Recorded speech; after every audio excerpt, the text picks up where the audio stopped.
O governo federal vai voltar a exigir algumas medidas para permitir o trabalho em feriados em diversos segmentos. A previsão é de que as novas regras passem a valer a partir de março agora deste ano de 2024. A gente vai entender um pouquinho através da reportagem da Band como deve funcionar essa medida do governo federal.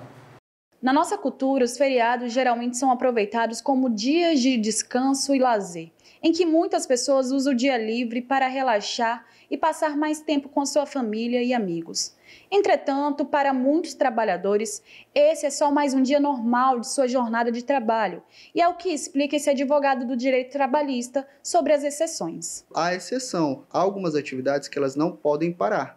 E essas atividades que não podem parar, os patrões podem convocar os trabalhadores para laborar. E quais são essas atividades? São atividades que estão previstas ali no anexo 4 da portaria 671, que falam e tem ali uma autorização permanente para trabalhar. As atividades em que o trabalho em feriados é permitido, sendo elas de natureza pública, entendidas como essenciais. Por exemplo, serviços de saúde, segurança, telecomunicações, transportes coletivos e energia elétrica, entre outros, e que são importantes seus funcionamentos. Porém, tem que ter uma compensação do dia trabalhado ou pagamento em dobro. Nessas atividades, por exemplo, no comércio voltado para o supermercado, nas farmácias, os patrões podem convocar os funcionários para trabalhar. E aí, nessa questão, não é porque são diferenciados das outras atividades, mas há uma previsão ali para fazer uma compensação. Por exemplo, se o funcionário for convocado para trabalhar no feriado, durante a semana ele tem que ter uma folga compensatória, justamente porque ele está trabalhando no feriado. O feriado é justamente para a pessoa descansar, para ali aproveitar o momento de lazer com a família, ou até mesmo se for um feriado religioso ali, celebrar aquele feriado, se for de fato feriado na cidade. Então, os feriados são feitos para descansar. Caso o funcionário seja convocado para trabalhar e tenha autorização permanente para fazer isso, é interessante o patrão, o empregador, ter um olhar voltado para dar uma folga compensatória durante a semana para ele descansar, caso ele trabalhe, ou, caso não seja possível, fazer o pagamento em dobro desse dia trabalhado. Então, há toda uma análise em relação a esse caso. As leis trabalhistas impõem algumas regras para que o empregador exija que o colaborador trabalhe no feriado quando for atividade essencial. Porém, o advogado reforça sobre o diálogo entre ambos, para que haja um revezamento de escalas. É interessante sempre ter um diálogo, e aqui é interessante também uma dica que eu dou, fazer o revezamento das escalas, para que a pessoa não trabalhe, por exemplo, no Natal e no Ano Novo em conjunto. Então, faça ali um revezamento. A pessoa que trabalhou no Natal, ela não trabalha no Ano Novo. Então, dá para fazer essa escala justamente para poder intercalar os funcionários em relação aos feriados.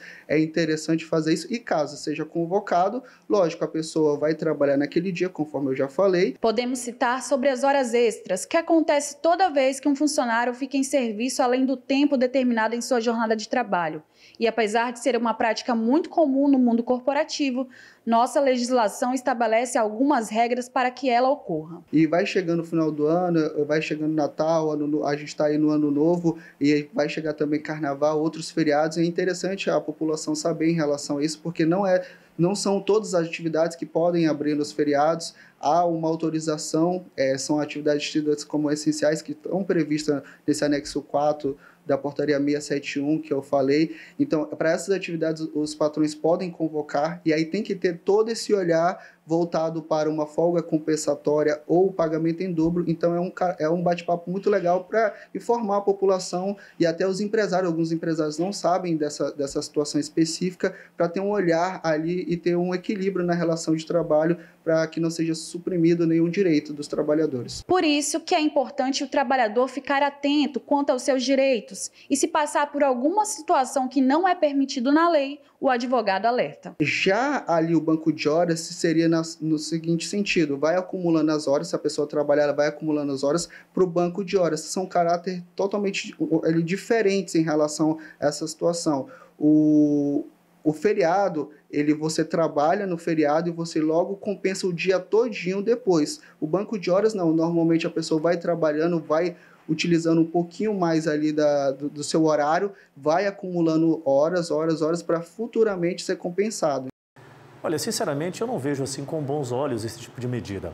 Quanto mais o Estado ele interfere no andar do processo, em se tratando justamente do que faz a roda girar, a iniciativa privada, os empregadores, o empregado, o povo, a população é que faz o Estado.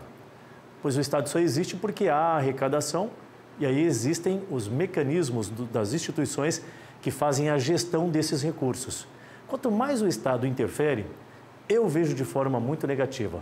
Por que, Honorato? Você é contrário a defender o direito do trabalhador? De forma alguma. Pelo contrário, isso é completamente favorável. Eu defendo que você quer trabalhar quantas horas por dia? Você quer ganhar quanto?